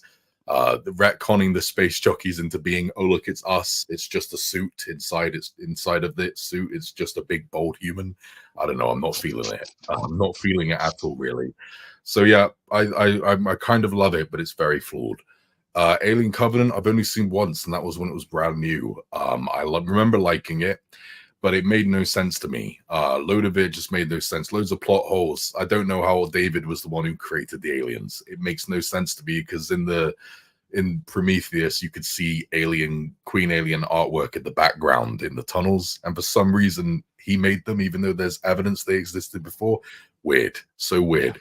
But you know what? As flawed as it was, I do remember enjoying it, and yeah, I just don't know if those two films are canon anymore because it looks like we might not get a continuation, and it just makes no sense how it stemmed the Alien films. So I don't know. We'll see. Whatever. Then for me, A and B, I guess. A and B. Andy, mate, quick thoughts on these two. So I would just say BB. I think they're both BB. I think Prometheus maybe got a slight edge. I'd agree with you. Like maybe it could be between A and B. I'd go A and B. I enjoyed them both. I'm not massive fans of the I'm not a huge diehard fan of the Alien franchise. Casual, as I've said from the beginning. But I really enjoyed Prometheus and Covenant. I thought Covenant had a fantastic ending. I didn't look too much. Yep. It's interesting what you're saying there, Badger, about but it's kind of undermined by what had happened in Prometheus, and there was evidence to the contrary. But Fassbender is a huge. Fassbender is a big plus in both these films. He raises the game, and Ridley Scott coming back brings a bit of sophistication and believability. Absolutely, it was missing after like Resurrection.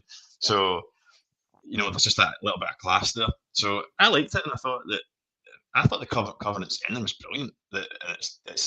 It's how cold Fassbender is. Oh, but you can see it coming a little bit, but it's still cold. Yeah. That final. And I've always wanted to see the continuation of that.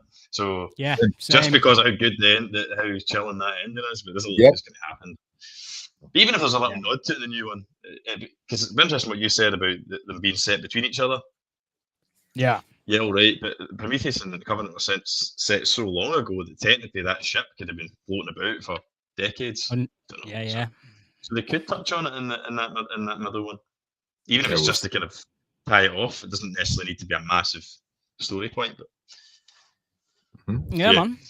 Both these films, I think. And dead quick, Andy. What do you think of Alien vs Predator 1 and 2? Go on, real quick. One's a solid 6 out of 10, 3 out of 5. You can have fun with it. Seen it in the cinema, enjoyed it. And 2 is laughably dog shit. Like I watched it just the other night there, and it's just so bad, man. If you can ever see it, it's at that. Plays like a teen. It's like a teen slasher at times. It's just I don't know what I'm thinking. He's going down the drain and all that, and the guy rooting through shit when he could just have phoned the AA. That pissed me off. Like, who on earth would go down into a drain like that just to get keys when you can just fucking phone the AA? Like, you're just not going to do that. It's a lot of shit. All right, guys. Anyway, guys, we're going to have to leave it there. I've got to run now. It was a stream and dash for me. I start work in 4 minutes. It's fine. You just got a 20-minute drive. You got a teleport on the back.